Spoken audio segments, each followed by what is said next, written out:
شايفين الجمال؟ شايفين الحلاوة؟ حاجة كده بجد بجد تحفة جدا.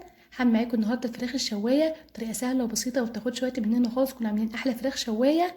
عايزة أقول لكم عاملة قلبان كده عندي في الشقة، طريقتها وتتبيلتها بتكون مميزة جدا وطعمها بيكون حلو خالص بشهادة كل اللي داها. بجد بجد عجبته جدا. بعد الفيديو ده مش هتشتروا فراخ تاني من بره وتعملوها في البيت احسن وانضف بكتير من اللي احنا بنشتريها من بره، وكمان بتكون موفرة جدا. لو انت اول مره تشوفوا قناتي، انا اسمي امل ودي قناتي امل طه شانيل. اتمنى كده الفيديو يعجبكم، ومتنسونيش في لايك والشير والسبسكرايب وتفعيل جرس التنبيه علشان يوصلكم كل جديد باذن الله. ومتنسوش تكتبوا رايكم في التعليقات تحت الفيديو. يلا مع بعض عملنا الفيديو بتاعنا ده ازاي. اول حاجه هبدا اعمل محلول نقع للفراخ. عندي بوله فيها حوالي لتر ونص من الميه. هبدا انزل بحوالي 3 معالق من الدقيق، وهنزل بحوالي معلقتين من السكر، وهنزل بحوالي معلقتين من الملح. وبعد كده هبدأ أنزل بالمنكهات. هنزل بالليمون، وهنزل بالفلفل الأسود حصى، كزبرة ناشفة حصى، وهنزل بورق لورا أو ورق غار وقرنفل أو مسمار. وبعد كده هبدأ أقلبهم كويس جدا. وبعد كده هبدأ أنزل بفرخة حوالي 900 كيلو جرام. أهم حاجة إن الفراخ ما تكونش كبيرة قوي.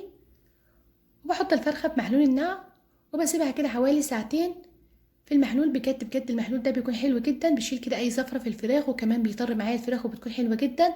بينفعنا كده في الفراخ، في البط، في الاسماك. جربوه لو انتوا بتجربوه. شايفين لون الميه اتغير ازاي؟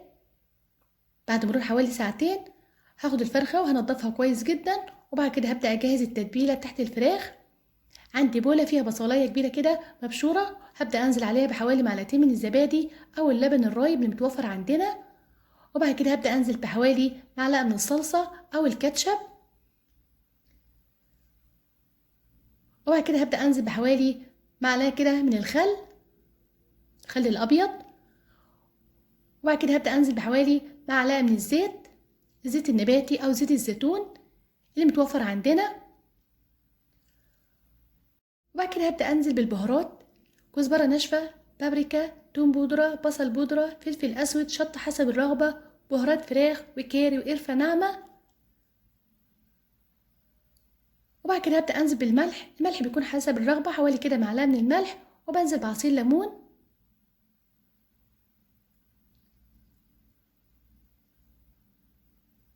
وبعد كده هبدأ أقلبهم مع بعض كويس جدا.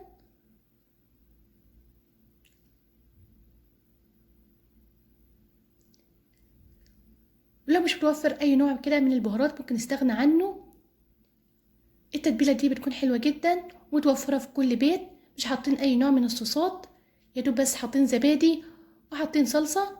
عندي الفرخة بعد ما نضفتها كويس جدا هبدأ كده بسن السكينة أعمل فتحات كده في الفرخة. الفتحات كده بتساعدني إن التتبيلة توصل كويس جدا للحم. وبعد كده هبدأ أنزل بالتتبيلة على الفرخة. وبعد كده ببدأ أدعك الفرخة كويس جدا بالتتبيلة. أحط كده تحت الجلد وبطن الفرخة في كل مكان كده عشان خاطر الفرخة تتبل كويس جدا. أهم حاجة إن أنا أتبلها قبلها بليلة كاملة. لما بتبلها من قبلها بليلة كاملة بتديني طعم حلو جدا وبتكون كمان مميزة عن اللي احنا بنشتريها من بره. مينفعش كده إن احنا نشوي فراخ يعني نروح على طول نتبلها ونيجي شاويينها، ما بناخدش الطعم المميز اللي بيكون موجود كده في الفراخ. لازم كده تقعد يوم كامل في كده في التتبيلة، هتلاقيها بتفرق معاها كويس جدا. وبعد كده فتحات في الصدر زي ما انتم شايفين، وببدأ احشي كده بالتتبيلة. عايزه اقول لكم التتبيله دي مميزه جدا وكمان اقتصاديه وحلوه خالص. جربوا كده التتبيله دي بتكون حلوه جدا وبتفرق جدا في طعم الفراخ.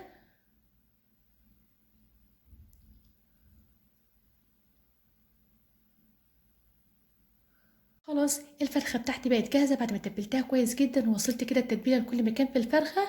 هبدأ احطها كده في طبق، وبعد كده هغطيها بالبلاستيك راب وبسيبها حوالي ليله كامله كده في التتبيله. اهم حاجه زي ما قلت لكم ان احنا نسيبها وقت كافي كده في التتبيله عشان تدينا طعم مميز كده للفراخ المشويه او الفراخ الشوايه.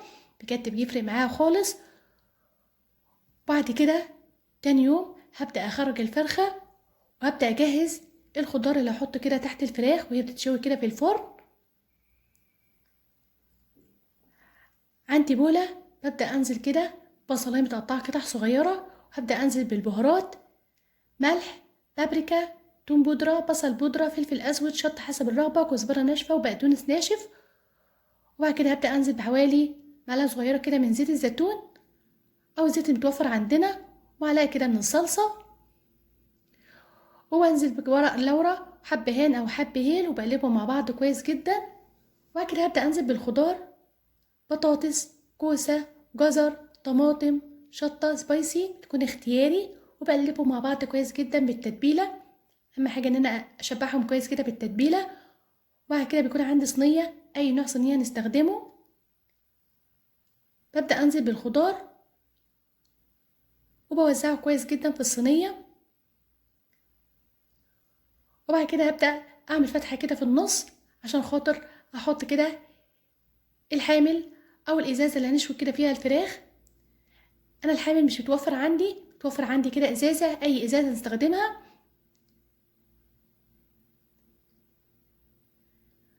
هملاها ميه، وبعد كده هحطها في المكان زي ما قلت لكم في النص كده. وبعد كده هبدا احط الفرخه زي ما انتم شايفين بالشكل ده. اهم حاجه ان انا اثبت الفرخه كويس جدا في الازازه. اهم حاجه كمان ان احنا نملى الازازه ميه عشان خاطر ما تفقعش كده في الفرن. في الوقت ده الفرن بتاعي بيكون سخن على اعلى درجه حراره، حوالي كده 200 250. وبحط الصينيه كده في الرف اللي من تحت، وبتاخد معايا حوالي من ساعه، ساعه وربع على حسب كده وزن الفرخه، وهتخرج معايا بالشكل اللي انتوا هتشوفوه. دلوقتي هبدا اعمل الخضار كده اللي هحطه تحت الفرخه بعد ما تطلع من الفرن. عندي بصلايه متوسطه كده او بصلتين صغيرين زي ما انتوا شايفين، ببدا اقطعهم شرايح كده. وبعد كده بنزل ببقدونس متقطع قطع صغيره، وجزر مبشور. وبعد كده هبدا انزل عليهم بالملح، وبنزل بحوالي كده معلقه صغيره من السماق، وبقلبهم مع بعض كويس جدا. بحاول كده افكك البصل من بعضيه. وبعد كده ابدا احطهم كده في صينيه التقديم. عايزه اقول لكم الخلطه دي بتكون حلوه جدا لما بنعملها كده للفراخ زي ما انتم شايفين كده.